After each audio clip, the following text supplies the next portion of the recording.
Hello students, I am CA Harshita Rizwani from HR Institute of Studies. Today we would be starting with a new chapter in science for standard 7 student. The name of the chapter is Physical and Chemical Changes, chapter number 6. तो हम ये chapter में changes को classify करा है हमने दो part में, physical change and chemical change. तो हम यहाँ पे अलग अलग एग्जांपल्स देखेंगे किसको फिजिकल चेंज बोलते हैं और किसको केमिकल चेंज बोलते हैं, right. So let us read the introductory part. तो बोला है कि that Every day you come across many changes in our surrounding. आपने काफी बार अपने आजू बाजू अपने सराउंडिंग में बहुत सारे चेंजेस देखे होंगे. ये चेंजेस में तो एक सब्सटेंस इन्वॉल्व होता है या तो एक से ज्यादा सब्सटेंस इन्वॉल्व होता है. जैसे आपको एग्जांपल दिया, आपने कभी वाटर के अंदर शुगर डिसॉल्व किया होगा. तो जब नॉर्मल वाटर था, इट वाज सिंपल वाटर, आपने जब उसे शुगर डिसॉल्व कर लिया तो वो स्वीट वाटर हो गया, राइट. सो यहाँ पे ये जो आपने एक्टिविटी की, जब आपने वाटर में शुगर डिसॉल्व किया तो वो भी एक चेंज ही कहलाता है, ठीक है. Making a sugar solution is a change. Similarly, setting curd from milk is a change. ठीक है. अब आप दही जमाना जिसको बोलते हैं, राइट, कि मिल्क में आप 1 चम्मच दही डाल देते हो, राइट, जितना भी रात को रख देते हैं, मॉर्निंग में उससे दही बन जाता है, राइट. सो ये भी जो है from setting curd from milk, okay, जो दूध में से दही बनाने का प्रोसेस है, दही जमाने का प्रोसेस है, सिंपल लैंग्वेज, वो भी एक चेंज है, right. Sometime milk became sour. कभी कभी ना दूध खट्टा हो जाता है, जिसको हम बोलते हैं दूध फट गया, दूध का खट्टा हो जाना या तो दूध फट जाना. So when milk became sour, या तो हम बोलते हैं मिल्क जब फट जाता है तो वो भी क्या एक चेंज है, right. Stretch rubber band also represent a change. एक रबर बैंड को अगर आप खींचोगे तो वो भी चेंज है. मतलब एवरीडे लाइफ में बहुत सारी ऐसी एक्टिविटीज आप आजू बाजू ऑब्जर्व करते हो जहाँ पे कुछ ना कुछ चेंजेस इन्वॉल्व होते हैं. जैसे अब मैंने आजू बाजू की एक्टिविटी पढ़ी, वाटर में शुगर डिसॉल्व करना is a change, setting curd from milk is a change, ठीक है. दूध से दही बनाना इज अ चेंज, एंड दूध जब खट्टा हो जाता है, दैट इज जब दूध फट जाता है. सो सॉरिंग ऑफ द मिल्क वो भी क्या है, चेंज है, राइट. एक रबर पेन को स्ट्रेच करें तो that is also a change. Clear? Okay. अब हम बेसिकली इस चैप्टर में चेंजेस को दो ब्रॉड कैटेगरी में क्लासिफाई करेंगे, which is physical change and chemical change, right. ये चैप्टर में हम चेंजेस को दो ब्रॉड कैटेगरी में क्लासिफाई करेंगे, which is physical change and chemical change. याद रखना, चेंजेस को दो कैटेगरी में क्लासिफाई किया, which is physical change and chemical change, ठीक है. तो सबसे पहले अपन स्टार्ट करते हैं फिजिकल चेंज. हम लोग 4-5 एक्टिविटी पढ़ेंगे फिजिकल चेंज रिलेटेड, जिससे आपको समझ आ जाएगा कि फिजिकल चेंज किसको बोलते हैं. उसके बाद अपन पढ़ेंगे केमिकल चेंज, राइट. तो चलो फिजिकल चेंज देखिए पहले. Activity 6.1. cut a piece of paper in 4 square pieces. अब आपको क्या करना है, एक पीस ऑफ पेपर लेना और उसको 4 पार्ट में डिवाइड कर देना है, कट करना है. Cut a piece of paper in 4 square pieces, 4 square pieces में. I am sorry. Cut each square piece further into 4 square pieces. मतलब पहले आपको पेपर को 4 पार्ट में बांट देना है, फिर वो पेपर को वापस बीच में से और काटना है. So now lay these pieces on the floor or table so that the pieces acquire the shape of original piece. अब आपने क्या किया, पहले एक बड़ा सा पेपर लिया, उसको 4 पार्ट में तोड़ा और फिर हर हिस्से को वापस और 4 पार्ट में तोड़ा. छोटे छोटे टुकड़े हो गए. फिर एक शीट पे या एक फ्लोर के ऊपर ये सारे पेपर्स को ऐसे ज्वाइन करके रख दो, खाली ज्वाइन करके रख दो. क्या आपको दिखेगा कि पेपर पहले जैसा है, मतलब पेपर ज्वाइन नहीं हुआ फटने के बाद, बट यस उसका स्ट्रक्चर वैसा दिखने लग जाएगा. Obviously, you cannot join the pieces of back to make the original paper, but there's change in the property of paper, right? अब basically आप पेपर को फाड़ने के बाद आप उसको ज्वाइन नहीं कर सकते. यहाँ पे पेपर की प्रॉपर्टी बदली, राइट. चलो अब एक्टिविटी 6.2 देखते हैं. यहाँ पे क्या हो रहा है, collect the chalk dust flying on the floor near the chalk box in your classroom. मतलब आपने चॉक बॉक्स जो होता है उसमें नीचे चॉक के जो डस्ट होती है, चॉक की डस्ट जो लिखने के टाइम नीचे गिरती है, उसको कलेक्ट करो. Crush small pieces of chalk into the dust. मतलब इन चॉक का भूका बनाना है, ठीक है. चॉक को एकदम भूका बना देना है. एंड आफ्टर दैट उसमें थोड़ा सा पानी डाल दो एंड उसका एक पेस्ट बना दो and roll it in the shape of piece of chalk. और चॉक की शेप में इसको रोल कर लो. क्या वापस चॉक मिलना पॉसिबल है?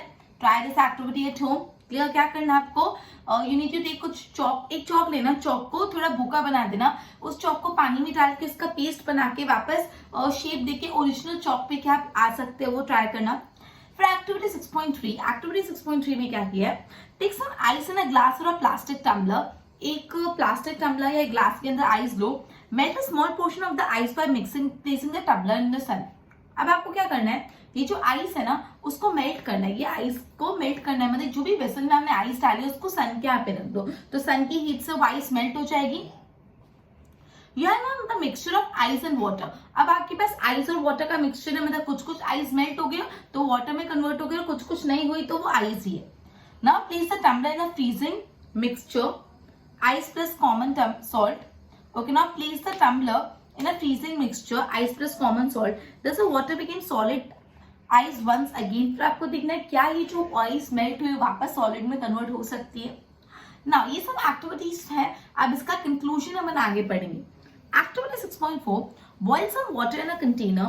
Do you see the steam rising from the surface of the water? अगर हमने पानी को boil किया तो आप देखोगे पानी boil होते होते ऊपर धुआं निकलेगा, एक steam निकलेगी। Hold an inverted pen by its handle over the steam at some distance from the boiling water. Observe the inner surface of the pan. अब आपको क्या करना है कि एक वेसल में वाटर बॉईल हो रहा है, एक वेसल में वाटर बॉईल हो रहा है, ऊपर स्टीम निकल रहा है, वो स्टीम को एक इन्वर्टेड पैन से स्टीम के ऊपर रख दो और फिर देखो वो इन्वर्टेड पैन जहां पे आपने पैन रखा है वो स्टीम उस पर लगी तो उसका क्या हालत हुई। ठीक है, okay, just activity 6.5, hold a used hot stick blade with a pair of tongs. Keep the tip of the free end of the blade on the gas stove. Okay, so ये सारी एक्टिविटी अपन को perform करनी है। Ultimately देखो in activity 6.1 और 6.2, activity 6.1 में हमने एक पेपर को कट करा था, राइट, तो उसको फर्दर कट किया था। एक्टिविटी 6.2 में हमने जो चौक का डस्ट है उसका बूरा बना के उसमें पानी डाल के वापस चौक लाने की ट्राई की थी। यूज होता है paper and the piece of chalk underwent changes in size. ठीक है, पहले पेपर इतना बड़ा था, जब आपने उसको 4 या 8 पार्ट में तोड़ दिया तो पेपर छोटा हो गया। तो एक्टिविटी 6.2 में जब चॉक का बूरा करा तो अगेन वो चॉक का कंटेंट साइज चेंज हुआ। तो एक्टिविटी 6.1 और 6.2 में हमने देखा कि जो भी ओरिजिनल सब्सटेंस है उसका साइज चेंज हुआ। इन एक्टिविटी 6.3, 6.4, 6.3 कौन सा था जिसमें आपने आइस को मेल्ट किया था, 6.4 में वाटर को बॉईल किया था। इन दोनों में क्या है, change in the state, solid to liquid, liquid to gases. पहले सॉलिड आइस था उसको सन में रखा तो मेल्ट हो गया, लिक्विड में कन्वर्ट हो गया। क्लियर, लिक्विड वाटर था उसको बॉईल किया तो वेपर में कन्वर्ट हो गया, तो लिक्विड टू गैस। तो इसमें आपने चेंज इन द स्टेट है, मतलब in short property such as shape हो गया, साइज हो गया, कलर हो गया, स्टेट ऑफ सब्सटेंस हो गया, ये सारी प्रॉपर्टीज को हम फिजिकल प्रॉपर्टी बोलते हैं। ये सारी एक्टिविटीज करके हमने सबसे इंपॉर्टेंट पॉइंट ये कंक्लूड करा कि कोई भी सब्सटेंस की फिजिकल प्रॉपर्टीज क्या होती है, कोई भी सब्सटेंस की फिजिकल प्रॉपर्टी क्या होती है, उसका कलर, उसका शेप, उसका साइज, उसका स्टेट, वो सॉलिड है, लिक्विड है कि गैसेस है, ये सारी होती है कोई भी सब्सटेंस की फिजिकल प्रॉपर्टी। ठीक है, a change in which substance undergo a change in physical property, मतलब ऐसा चेंज जिस चेंज से कोई सब्सटेंस की फिजिकल प्रॉपर्टी चेंज होती है उसको बोलते हैं फिजिकल चेंज। मतलब कोई भी ऐसा चेंज जिस चेंज से सब्सटेंस की फिजिकल प्रॉपर्टी चेंज होती है। अब फिजिकल प्रॉपर्टी चेंज कब होगी, शेप चेंज होगा, साइज चेंज होगा, कलर चेंज होगा, स्टेट ऑफ द मैटर मतलब solid to liquid, liquid to gas, ये चेंज होगा। मतलब कोई भी सब्सटेंस की जब फिजिकल प्रॉपर्टी चेंज होती है तो वो चेंज को हम लोग बोलते हैं physical change. Physical change generally कैसा होता है, रिवर्सिबल। रिवर्सिबल मतलब एक बार चेंज हुआ तो उसको हम वापस ओरिजिनल सब्सटेंस में कन्वर्ट कर सकते हैं। जनरली, ये हमेशा नहीं ऐसा होता, बट यस जनरली ऐसा होता है कि फिजिकल चेंज रिवर्सिबल होते हैं। In such a change no new substance is form. जब भी फिजिकल चेंज होता है तो कभी भी कोई नया सब्सटेंस नहीं फॉर्म होता। ओरिजिनल सब्सटेंस का कुछ फिजिकल कैरेक्टरिस्टिक चेंज हो जाती है लेकिन कोई भी नया सब्सटेंस फॉर्म नहीं होता। क्लियर, तो ये जो पॉइंट अपन ने फिजिकल चेंज पढ़ा उसमें अपन ने 5 एक्टिविटी की और ये 5 एक्टिविटी से हमने ये कंक्लूड किया 5 एक्टिविटी में सब्सटेंस की फिजिकल प्रॉपर्टीज में चेंज आ रहा है। अब सवाल ये उठता है कि फिजिकल प्रॉपर्टी क्या होती है, तो कोई भी सब्सटेंस का शेप, उसका साइज, उसका कलर, उसका अपीयरेंस एंड उसका स्टेट ऑफ मैटर को हम लोग बोलते हैं फिजिकल प्रॉपर्टी। जब भी कोई सब्सटेंस की फिजिकल प्रॉपर्टी में चेंज आता है तो अपन उसको बोलते हैं फिजिकल चेंज। और फिजिकल चेंज में कभी भी कोई न्यू सब्सटेंस नहीं बनता। फिजिकल चेंज जब होता है कोई न्यू सब्सटेंस नहीं बनता। कोई 12 फर्स्ट में पूछ सकते हैं, is a new substance form in a physical change? क्या फिजिकल चेंज में कोई न्यू सब्सटेंस बनता है? So the answer is no. Physical change में कोई भी न्यू सब्सटेंस नहीं बनता। क्लियर? और फिजिकल चेंज जनरली कैसे होता है? Reversible. Physical change generally reversible होता है। ओके अब अपन आ जाते हैं केमिकल चेंज पे। मैंने आपको बोला ये चैप्टर में चेंजेस को दो ब्रॉड कैटेगरी में क्लासिफाई किया, फिजिकल चेंज और केमिकल चेंज। फिजिकल चेंज क्या होता है अपन ने पढ़ा, केमिकल चेंज क्या होता है। A change with which you are quite familiar is rusting of iron. Chemical change को समझने के लिए आपको सबसे पहले एक एग्जांपल दिया है रस्टिंग ऑफ आयरन, जो आपने बहुत ज्यादा सुना और देखा होगा। जो आयरन के आर्टिकल है वो रस्ट हो जाते हैं, तो अगर नॉर्मल सिंपल लैंग्वेज में बोले तो उसको जंग लग जाती है। आपने देखा होगा आयरन के आर्टिकल्स को जंग लग जाती है। आप साइकिलिंग करते हो तो काफी एकदम साइकिल नहीं करते तो जो चेन होती है वो भी जंग लग जाती है उसको भी। फिर उसमें ऑयलिंग आप करते हो जिससे वो जंग खुल जाए, आप प्रॉपरली वो स्मूथली चले, राइट। ये एक छोटा सा एग्जाम्पल दिया। बाकी कोई भी चीज में आपने आयरन की चीजों को अगर आप ओपन में रखते हो तो उसमें रस्ट लग जाती है। कैसे लगती है देखो, if you leave a piece of iron in the open for some time it acquire a brownish substance जिसको रस्ट बोलते हैं। मतलब बोला अगर आपने एक आयरन के पीस को थोड़े टाइम तक भी बाहर छोड़ दिया तो उसके ऊपर एक ऊपर ब्राउनिश लेयर आ जाती है और वो ब्राउनिश लेयर को बोलते हैं रस्ट। क्लियर। अगर आपने आयरन के आर्टिकल्स को थोड़े टाइम तक ऐसे ही छोड़ दिया तो ऊपर एक ब्राउनिश लेयर आ जाती है और वो ब्राउनिश लेयर को बोलते हैं रस्ट। क्या बोलते हैं, रस्ट। ठीक है। और ये जो प्रोसेस है ना, रस्ट आने के प्रोसेस को बोलते हैं रस्टिंग। सिंपल ना। कोई भी आयरन के आर्टिकल्स को अगर आप ओपन प्लेस में रखोगे तो क्या होगा, एक तो ह्यूमिडिटी है, ह्यूमिडिटी मतलब जो निमाश होती है, मतलब जो वाटर कंटेंट होता है एनवायरनमेंट में वो, और ऑक्सीजन, ये दोनों मिलके क्या होगा आयरन पे, ये दोनों जब मिल जाएंगे मतलब जब ये ऑक्सीजन और वाटर आयरन के साथ कंबाइन होगा तो आयरन पे एक ब्राउनिश लेयर चढ़ जाएगी जिसको हम लोग बोलते हैं रस्ट। और ये जो पूरा प्रोसेस है उसको बोलते हैं rusting. Clear. Iron gates of parks of farmlands, iron benches in lawn and garden, almost her article अगर आपने आयरन का आर्टिकल अगर वो ओपन प्लेस में पड़ा होगा तो उसको रस्ट लगेगी। एट होम स्पेस शॉवल ये सब भी रस्ट हो जाते हैं। देखो आपको है ना नीचे फिगर में भी बताया हुआ है रस्टिंग ऑफ आयरन का एग्जांपल। एक चीज को ऐसे जूम करके बताया हुआ है, आयरन रस्ट हो जाता है तो ऐसा दिखता है। क्लियर। चलो, in the kitchen a wet iron pan often gets rusted if left in the state of for some time। तो बोला है कि काफी बार आपने किचन में भी देखा होगा जो आयरन का तवा होता है उस तवे को ऐसे ही छोड़ दोगे तो तवे पे भी रस्टिंग हो जाएगी। ठीक है। अब रस्ट इज नॉट आयरन। अगर रस्ट बोले मतलब आयरन नहीं, जब आयरन पे ब्राउनिश लेयर चढ़ जाती है उसको रस्ट बोलते हैं। आयरन खुद रस्ट नहीं है। तो ट्रू और फॉल्स में पूछे rust is iron, so what you will write, wrong. Rust मतलब आयरन नहीं होता।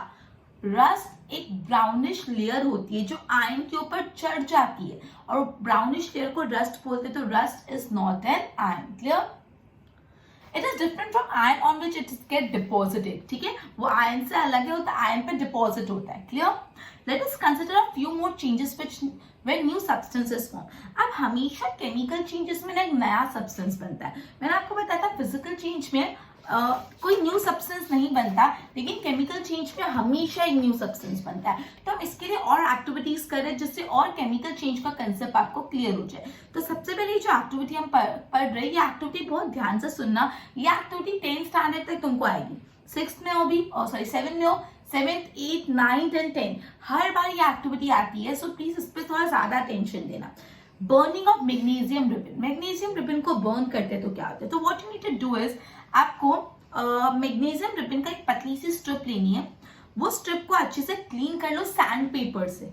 क्या करना है, वो जो मैग्नीशियम की स्ट्रिप है उसको अच्छे से सैंड पेपर की मदद से साफ कर लो। ठीक है।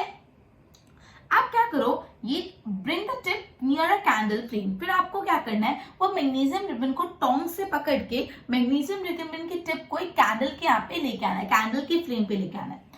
अब आप देखोगे ये जो मैग्नीशियम रिबन है वो बर्न होता है with a brilliant white flame. ये बहुत इंपॉर्टेंट है। मैग्नीशियम रिबन कौन से कलर के फ्लेम के साथ बर्न होती है, व्हाइट। ये बहुत इंपॉर्टेंट है। Magnesium ribbon always burn with a dazzling white flame. कैसी, व्हाइट कलर की फ्लेम के साथ तो बर्न होता है।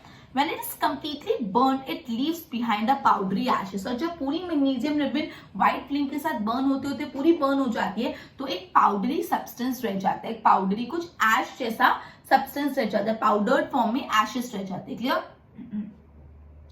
ओके, तो पाउडरी फॉर्म में एशेस हो जाती है। Does the ashes look like magnesium ribbon? तो जब मैग्नीशियम रिबन पूरी बर्न होगी तो वो किस में कन्वर्ट होगी, एशेस में कन्वर्ट होगी। तो ये एशेस क्या मैग्नीशियम रिबन जैसे दिखती है, नहीं। मैग्नीशियम रिबन से एशेस बन गई मतलब पूरा का पूरा न्यू सब्सटेंस बन गया। मतलब मैग्नीशियम को जब बर्न किया मतलब ऑब्वियसली ऑक्सीजन सप्लाई किया, किसी भी चीज को बर्न करते हैं मतलब उसको ऑक्सीजन सप्लाई करते हैं। तो जब मैग्नीशियम को बर्न किया that is magnesium plus oxygen, तो मैग्नीशियम कन्वर्ट हो गया मैग्नीशियम ऑक्साइड में, मतलब जो एशेस है ना वो है मैग्नीशियम ऑक्साइड। क्लियर?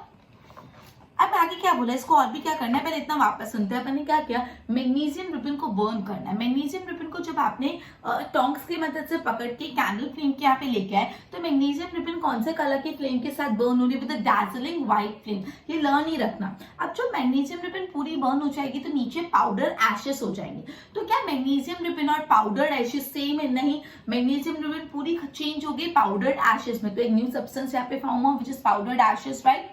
अब यहाँ पे बोला मैग्नीशियम प्लस ऑक्सीजन। ऑब्वियसली अगर हम मैग्नीशियम को बर्न कर रहे हैं मतलब उसको ऑक्सीजन सप्लाई कर रहे हैं, तो मैग्नीशियम प्लस ऑक्सीजन के magnesium dioxide, sorry magnesium oxide. अब आपको क्या करना है, ये जो आपने एशेस कलेक्ट की, जो एशेस है वही एक्चुअली मैग्नीशियम ऑक्साइड है, उसको आप mix it with a small amount of water. ये एशेस को पानी में घोल दो। Stir the mixture well, test the mixture with blue और रेड लिटमस पेपर। मतलब आपको एशेस कलेक्ट करनी है, पानी के अंदर डाल के उसको पूरा घोल देना है और आप उसको ब्लू और रेड लिटमस पेपर से चेक करो कि वो एसिडिक है कि बेस है। So what will happen on dissolving the ash in a water it form a new substance. मतलब पहले तो मैग्नीशियम था, मैग्नीशियम को बर्न करके मैग्नीशियम ऑक्साइड आया। अब इस मैग्नीशियम ऑक्साइड को पानी में डाला तो एक दूसरा सब्सटेंस बन गया विच इज मैग्नीशियम हाइड्रोक्साइड। मतलब पहले सिर्फ मैग्नीशियम था, मैग्नीशियम को ऑक्सीजन ने बर्न किया तो मैग्नीशियम ऑक्साइड बना। ये मैग्नीशियम ऑक्साइड को पानी में डाला तो बन गया मैग्नीशियम हाइड्रोक्साइड। क्या बना? Magnesium hydroxide. क्लियर हुआ इतना? So magnesium oxide plus water give magnesium hydroxide. As you learned in chapter 5, magnesium hydroxide is a base. Magnesium hydroxide अपने एसिड और बेस के चैप्टर में पढ़ा है। मैग्नीशियम हाइड्रोक्साइड जो बना वो क्या है? Base. So magnesium oxide is a new substance form on burning of magnesium, and magnesium hydroxide एक और दूसरा सब्सटेंस है which is form on burning of magnesium oxide with water, sorry mixing magnesium oxide with water। मतलब यहाँ पे क्या हुआ, पहले आपने मैग्नीशियम लिया, मैग्नीशियम को बर्न किया मतलब उसको ऑक्सीजन सप्लाई की तो बन गया मैग्नीशियम ऑक्साइड। मैग्नीशियम ऑक्साइड के जो एशेस कलेक्ट हुई, अब वो मैग्नीशियम ऑक्साइड को आपने पानी में डाला, वाटर में डाला तो क्या हो गया? Magnesium hydroxide. पानी में डाले तो हाइड्रो, पानी मतलब हाइड्रा होता है ना, हाइड्रोक्साइड बन गया। क्लियर? और ये जो मैग्नीशियम ऑक्साइड वो एसिड है कि base? It is a base. मतलब यहाँ पे हमने दो चेंजेस करे, पहले मैग्नीशियम से मैग्नीशियम ऑक्साइड और मैग्नीशियम ऑक्साइड से मैग्नीशियम हाइड्रोक्साइड, दो केमिकल चेंज हुए। क्लियर? ये एक्टिविटी बहुत इंपॉर्टेंट है, फर्दर में बार बार बोली 10th स्टैंडर्ड तक काम आ गई, सो बहुत ज्यादा अटेंटिव रहना। चलो अब अपन नेक्स्ट एक्टिविटी स्टार्ट करते हैं, activity 6.7। Just a minute, give me a minute. चलो नेक्स्ट एक्टिविटी इज एक्टिविटी 6.7। देखो इस एक्टिविटी में क्या लिखा है। What you need to do is dissolve about a teaspoon of copper sulfate in about a half cup of water। आपको एक cup में आधा कप पानी भरना और उसमें कॉपर सल्फेट डालना है। Add a few drop of dilute sulfuric acid to the solution। Copper sulphate के अंदर ही थोड़ा सल्फ्यूरिक एसिड भी डाल दो। कॉपर सल्फेट के अंदर थोड़ा सल्फ्यूरिक एसिड भी डाला आपने। You should get a blue colored solution। जब आपने कॉपर सल्फेट के अंदर सल्फ्यूरिक एसिड डाला तो आपको ब्लू कलर का सोल्यूशन मिलेगा। Save a small sample of solution in a test tube or a glass tube bottle। अब आपको क्या करना है, जो आपको सोल्यूशन मिला ना ब्लू कलर का, उसका कुछ थोड़ा सा हिस्सा निकाल के दूसरे टेस्ट ट्यूब में डाल के एक बार साइड में रख दो। ड्रॉप अ नील और use shaving blade into a remaining solution. बाकी का जो सोल्यूशन है उसमें जो शेविंग की ब्लेड आती है ना, ब्लेड, वो ब्लेड डाल दो।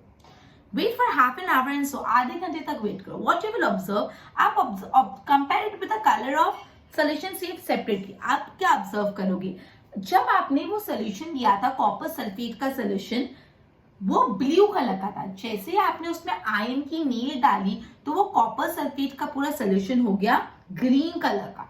पूरा का पूरा आधे घंटे में कलर ही बदल जाएगा। समझ आ रहा है ना क्या हो रहा है? जो आपका कॉपर सल्फेट का सोल्यूशन था वो ब्लू कलर का था, अब जब आपने उसमें आयरन नील डिप की तो पूरा का पूरा सोल्यूशन आधे घंटे के अंदर ग्रीन कलर का हो गया। क्यों ग्रीन कलर का हो गया?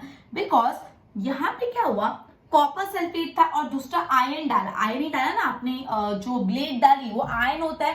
तो जब आपने कॉपर सल्फेट में आयरन डाला तो एक जगह कॉपर है, कॉपर था सल्फेट फॉर्म में, मतलब कॉपर अपने सोल्यूशन के साथ था और आयरन अंदर गया, तो आयरन कॉपर से ज्यादा रिएक्टिव है।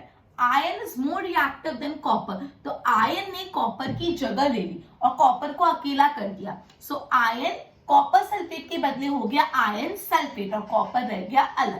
क्लियर? So यहाँ पे the changes that you notice are due to the reaction between copper sulfate and iron. The change of the color of the solution from blue to green is due to the formation of iron sulfate. ये जो colour है blue colour का solution green colour का क्यों हो गया? Because जब आपने उसमें आयरन डाला तो वो बन गया आयरन सल्फेट। कॉपर सल्फेट के बदले वो सोल्यूशन आयरन सल्फेट का हो गया। कॉपर सल्फेट ब्लू कलर का था, आयरन डाला तो वो आयरन सल्फेट हो गया और वो ग्रीन कलर का हो गया। The brown deposit of iron nail is copper. ठीक है, अब आपको जो आप वो ब्लेड को जब बाहर निकालोगे ना तो ब्लेड में ना ब्राउन ब्राउन कुछ लग गया होगा। वो ब्राउन ब्राउन जो लगा वो क्या है? कॉपर। मैंने आपको क्या बोला? कॉपर सल्फेट का सोल्यूशन था, उसमें आयरन डाला। कॉपर अपने सोल्यूशन के साथ खुश था, लेकिन जैसे आयरन आया तो आयरन तो कॉपर से ज्यादा रिएक्टिव है, तो आयरन ने बोला मैं तेरी जगह ले लूंगा। सो आयरन ने कॉपर की जगह ले ली, तो कॉपर सल्फेट के बदले सोल्यूशन हो गया आयरन सल्फेट। अब कॉपर कहाँ जाएगा बेचारा? वो अकेला हो गया। तो यहाँ पे ब्लू कलर जो था कॉपर सल्फेट का वो ग्रीन कलर में हो गया आयरन सल्फेट, और कॉपर कहाँ पे गया? वो जो ब्लेड है ना आयरन की उस पर डिपोजिट हो गया, इसलिए वो आयरन ब्लेड ब्राउन कलर की हो गई। क्लियर? तो यहाँ पे देखो क्या सोल्यूशन है, क्या रिएक्शन है? Copper sulphate plus iron gives iron sulphate plus copper. Copper sulphate था प्लस आयरन, आयरन ने रिप्लेस कर लिया तो आयरन सल्फेट, और क्या अकेला रह गया? Plus copper. क्लियर? सो ये भी एक्टिविटी था to demonstrate the chemical change. ठीक है, ओके। सो कितनी एक्टिविटीज पढ़ी अपने? 2 एक्टिविटीज पढ़ी फॉर केमिकल चेंज। पहली एक्टिविटी मैग्नीशियम रिबन वाली जो बहुत इंपॉर्टेंट है, और दूसरी एक्टिविटी भी बहुत इंपॉर्टेंट है। कॉपर सल्फेट सोल्यूशन में आपने आयरन डाला and iron being more reactive copper को डिस्प्लेस करके आयरन सल्फेट बन गया, कॉपर अकेला रह गया, इसलिए वो ब्लेड पे डिपॉजिट हो गया। अब और भी एक्टिविटीज है जिससे हमको पता चलेगा about chemical change. Okay, so but for today we would end our lecture today by this and we would be probably completing this chapter in our next session. तो एक बार ये जो पूरे पॉइंट्स है उसको अच्छे से पढ़ लो। मेन यहाँ पे अपन ने ये पढ़ा कि 2 टाइप के चेंज होते हैं, physical chemical change. Physical change में ऐसा चेंज जिसमें फिजिकल प्रॉपर्टीज बदल जाती है। फिजिकल प्रॉपर्टी मतलब colour, shape, state of matter, appearance, ये सब। ठीक है, और फिजिकल चेंज जनरली रिवर्सिबल होता है। फिजिकल चेंज में कभी भी कोई न्यू सब्सटेंस नहीं बनता। केमिकल चेंज में हमेशा एक न्यू सब्सटेंस बनता है, और केमिकल चेंज को एक्सप्लेन करने के लिए एक मैग्नीशियम रिबन वाला और एक कॉपर सल्फेट में आयरन डालने वाला एक्टिविटी अपन ने किया। So with this we would be ending our lecture, continue with the further topic in our next session. Till then good bye.